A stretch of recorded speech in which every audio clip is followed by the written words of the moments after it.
Assalamualaikum warahmatullahi wabarakatuh. Selamat sore. Pada kesempatan kali ini, kami akan menjelaskan mengenai data tools Tableau pada mata kuliah Big Data dan Data Warehouse. Sebelumnya, saya izin memperkenalkan diri. Nama saya Atifah Dian Kalista dengan NPM 2317051020. Saya Ahmad Gilip Hafiz dengan NPM 2317051023.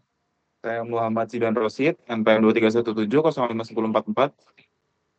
Saya Kartika Saya Adinda Aditya Sumadewi, Putra dengan NPM nomor NPM 2357051013. Saya Kartika Adinda Kusuma Dewi dengan nomor NPM 2317051070. Saya Lutfi Ramasulya dengan NPM 2317051051. Oke, mungkin kita akan langsung masuk ke materinya aja. Sebenarnya apa sih Tableau itu? Tableau itu adalah perangkat lunak Business Intelligence atau BI yang memungkinkan pengguna untuk menghubungkan berbagai sumber data, memvisualisasikannya dalam bentuk grafik atau dashboard interaktif, dan menganalisisnya secara intuitif. Tableau dirancang untuk menyajikan data yang kompleks dalam format visual yang menarik dan mudah dipahami, tanpa memerlukan keterampilan pemrograman. Nah, Tableau ini sendiri dikembangkan oleh Chris Tettel, Pat Hanrahan, dan Christian Cabot. Mereka bertiga menciptakan teknologi dasar VSQL yang memungkinkan visualisasi data melalui antarmuka drag and drop yang intuitif. Nah, awalnya Tableau ini dikembangkan di Stanford University dan perusahaan yang kini memilikinya adalah Salesforce. Mungkin akan lanjut dijelaskan oleh teman saya.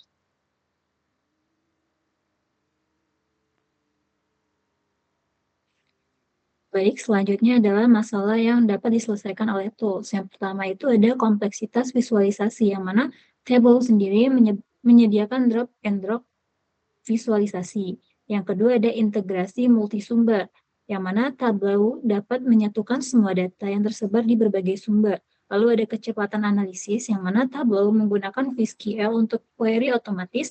Dan terakhir adalah akses insight real time, yang mana Tableau mendukung live connection.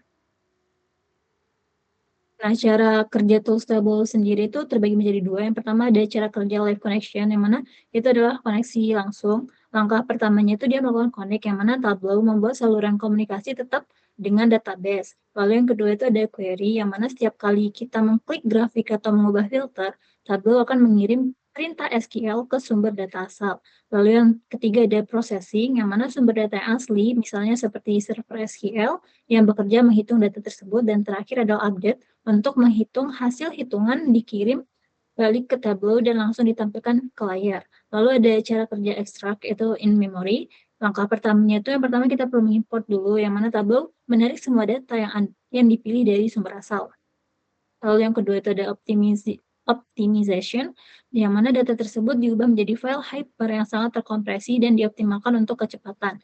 Lalu langkah ketiga adalah storage, yang mana data tersebut disimpan di dalam memori komputer atau server yang bukan lagi di database asal. Lalu langkah 4 adalah analisis, yang ketika kita membuka grafik, mesin hyper milik Tableau akan melakukan perhitungan yang sangat cepat, bahkan untuk jutaan baris. Dan langkah terakhir adalah refresh, yang mana kita perlu menjadwalkan refresh misalnya setiap jam 8 pagi agar data tersebut dapat diekstrak, diperbarui mengikuti data asli.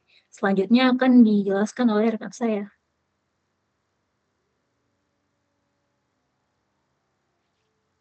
Oke, selanjutnya untuk bagian komponen utama dari Tableau itu adalah yang pertama ada Tableau Desktop. Jadi itu adalah sebuah alat utama untuk membuat laporan dan dashboard. Kemudian yang kedua ada Tableau Server, itu adalah platform berbasis cloud untuk berbagi laporan dan dashboard. Kemudian Tableau Public itu adalah versi gratis Tableau untuk berbagi dashboard secara publik. Kemudian yang keempat ada Tableau Prep, itu adalah alat untuk mempersiapkan dan membersihkan data sebelum digunakan. Next. Selanjutnya ada fungsi tools dalam ekosistem Big Data. Jadi Tableau itu dalam ekosistem Big Data memiliki fungsi sebagai alat visualisasi dan data dan berada pada presentation layer. Kemudian dalam ekosistem Big Data, setiap tools memiliki fungsi masing-masing di setiap layer. Tableau berfungsi untuk, yang pertama itu untuk mengubah data hasil pengolahan menjadi grafik, dashboard, dan laporan interaktif. Ya, kemudian yang kedua, untuk membantu pengguna memahami data dengan lebih mudah. Kemudian yang ketiga, untuk mendukung analisis dan pengambilan keputusan. Tableau itu tidak digunakan untuk menyimpan dan memproses data besar, melainkan hanya mengambil data layer sebelumnya, seperti storage atau processing.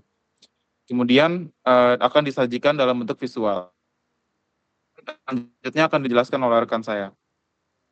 Baiklah, selanjutnya di sini terdapat fitur utama dari Tabelau. Yang pertama di sini terdapat visualisasi data yang kompleks. Tabelau membantu pengguna memvisualisasikan data yang kompleks dalam berbagai format grafik yang mudah dipahami seperti diagram batang, peta geografis, heat map, dan diagram alir. Selanjutnya ada fitur analisis data interaktif. Pengguna dapat memanggil data secara mendalam dengan fitur interaktif seperti filter, drill down, dan pemilihan data spesifik. Ada juga pembaruan data real time. Tabelau mendukung koneksi langsung ke sumber data sehingga data dalam dashboard selalu up to date. Ada juga penggabungan data dari berbagai sumber. Tabelau memungkinkan penggabungan data dari berbagai sumber termasuk database, file Excel, CSV, dan layanan cloud. Yang terakhir ada dukungan keamanan data. Tabelau dilengkapi dengan fitur keamanan tingkat lanjut untuk memastikan data keuangan yang sensitif tetap terlindungi. Selanjutnya akan dijelaskan oleh rekan saya. Selanjutnya ada kelebihan dan kekurangan. Yang pertama ada kelebihan. Yang pertama, visualisasi data sangat kuat dan interaktif. Tableau mampu mengubah data menjadi berbagai bentuk grafik, bar chart, line, map, dan lain-lain yang interaktif. User bisa melakukan drill down, filter, dan eksplorasi data langsung dari dashboard. Yang kedua, mudah digunakan. Menggunakan sistem drag and drop sehingga cocok untuk pemula maupun non-programmer. Tidak perlu coding untuk membuat visualisasi dasar. Yang ketiga ada integrasi dengan banyak sumber data. Tableau bisa terhubung ke berbagai sumber seperti database, data warehouse, hingga platform big data seperti Apache Hadoop. Ini memudahkan pengambilan data tanpa perlu memindahkan file secara manual. Yang ketiga ada mendukung analisis cepat, self-service BI. Yang keempat ada mendukung pengambilan keputusan. Dan untuk kekurangan sendiri, yang pertama, Tableau memiliki harga lisensi yang cukup mahal, sehingga kurang cocok untuk pengguna individu atau skala kecil. Yang kedua, membutuhkan research komputer yang cukup besar, terutama saat mengolah data berukuran besar. Yang ketiga, kurang optimal untuk data pre-processing yang kompleks, sehingga sering perlu bantuan tools lain seperti Python atau SQL. Yang keempat ada ketergantungan pada koneksi data. Jika data search bermasalah, maka visualisasi juga terganggu. Yang terakhir, fitur advance tertentu membutuhkan pemahaman lebih lanjut sehingga sepenuhnya mudah untuk pemula. Next. Oke. Jadi di sini sudah dijelaskan oleh teman-teman saya. Dan sekarang itu ada studi kasus, yang dimana kasusnya ini kami menggunakan dataset Superstore dari Kaggle, yang dimana jumlah datasetnya itu barisnya itu ada sekitar kurang lebih 10.000 baris. Nah, di sini dataset berisi data penjualan retail. Ada order date, customer region, produk kategori dan subkategori, sales, quantity, diskon, dan profit. Nah, Tableau digunakan untuk menganalisis tren penjualan, mengetahui produk paling laris, mengidentifikasi profit dan kerugian, dan melihat performa berdasarkan regionnya. Nah, hasil analisisnya itu akan seperti ini. Yang pertama, sales per region mengetahui wilayah dengan penjualan tertinggi. Jadi, kami kan pakai datasetnya itu dengan state-nya itu di Amerika ya. Jadi, di region-region Amerika tuh di mana aja sih yang paling tinggi gitu penjualannya. Kemudian yang kedua itu ada profit kategori, yang dimana kategori mana yang paling yang menguntungkan. Yang ketiga, diskon versus profit, melihat apakah diskon terlalu besar menyebabkan rugi. Kemudian analisis yang keempat, tren penjualan, melihat kenaikan penurunan penjualan per waktu. Nah, di sini sudah ada kesimpulan tidak semua penjualan menghasilkan profit. Diskon tinggi bisa menyebabkan kerugian, beberapa produk memiliki penjualan tinggi tapi profit yang rendah, dan region tertentu lebih menguntungkan dibandingkan yang lain. Oke. Selanjutnya itu ada demo aplikasi, yang dimana saya akan mendemokan aplikasinya. Atau demo tools ya, saya bilang.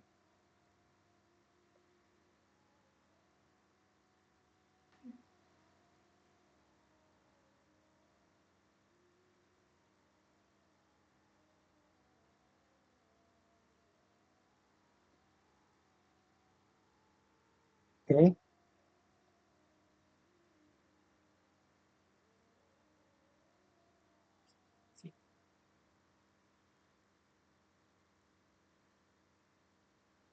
Oke. Di sini itu ada halaman berupa halaman berisi data setnya gitu. Nah, jadi di sini tuh datanya tuh ada banyak banget. Ada yang saya bilang tadi ada 10.000, kurang lebih 10.000 baris. Yang dimana ada file name-nya ada banyak sebenarnya, lebih dari yang disebutkan tadi. Ada row ID, order date, banyak country, quantity, discount, profit, sampai profit gitu. Nah, di sini di fitur dari Tableau ini sendiri juga bisa meng-clean sebuah data gitu. Jadi kalau misalnya di data misalnya dari Excel itu ada hal yang tidak dibutuhkan, misalnya kayak judul dan segala macam. Judul itu kan kurang berguna ya kalau misalnya untuk dijadikan datanya dimasukin ke Tableau gitu untuk diolah. Jadi judul itu bakal otomatis kehapus dan akan langsung mendeteksi file name-nya seperti state, postcode, postal code, terus region, produk yang seperti ini nih. Seperti itu. Dengan fitur clean with data interpreter ini. Oke. Selanjutnya selanjutnya tuh ini chart dari tren penjualan yang salah satu study case tadi. Di sini tren penjualan itu membuat chart seperti ini itu mudah banget. Jadi kita cuma mendrag and drop. Ini kan ada month order ya. Order dari month-nya ya. Itu order date ya. Order date itu kita drag and drop ke sini dan sum atau sales-nya itu di rows. Kita coba ya.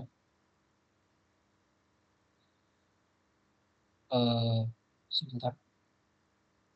Nah, jadi itu order date. Misalnya contoh nih di kolom order date. Aduh. Error ya. Book sales.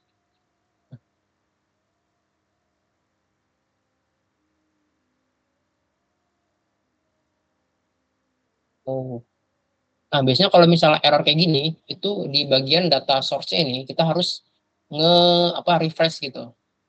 Dia biasanya tuh langsung bisa, tapi karena refresh-nya lama ya, kayak butuh waktu gitu, jadi mungkin saya persingkat aja. Jadi kurang lebih seperti itu, kita drag and drop aja, tinggal misalnya sales-nya sum jumlah penjualannya, kita taruh di row gitu. Row kan bakal gini tampilannya. Nah, kemudian kita bisa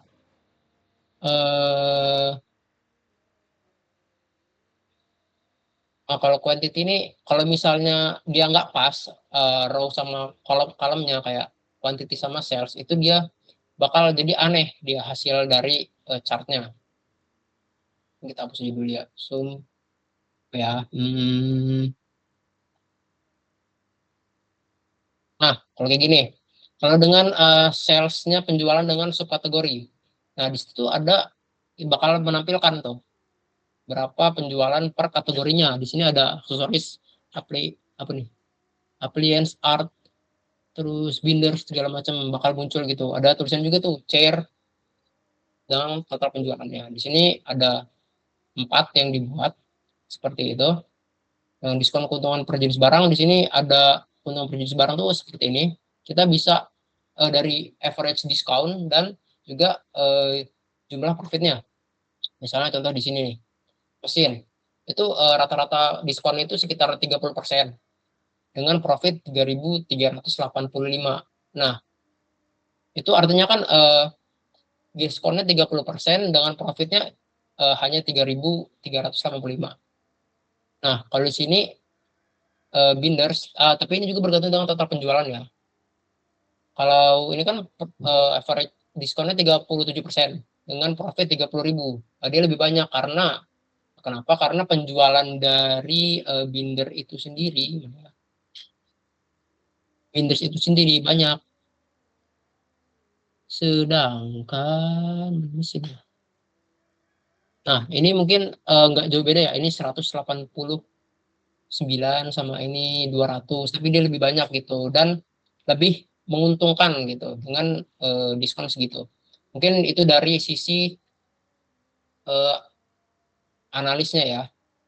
Karena kegunaan dari Tableau ini merupakan alat untuk visualisasi data yang berguna untuk data analis suatu perusahaan gitu. Jikalau ingin mengambil suatu keputusan seperti ini juga nih, ini kita bisa melihat kenaikan penjualannya ada di bulan apa aja. Misalnya di bulan Maret, September. Biasanya di awal tahun itu bakal turun nih. Contohnya Februari tuh. Di Februari tuh bakal turun semua gitu. Nah, itu juga sebagai manajer atau atasan itu juga dapat mengambil keputusan atau mengambil tindakan lah gimana caranya di bagian-bagian yang turun itu dapat profit yang tinggi. Kurang lebih seperti itu aja sih penjelasan dari saya terkait dari demo aplikasinya. Terima kasih.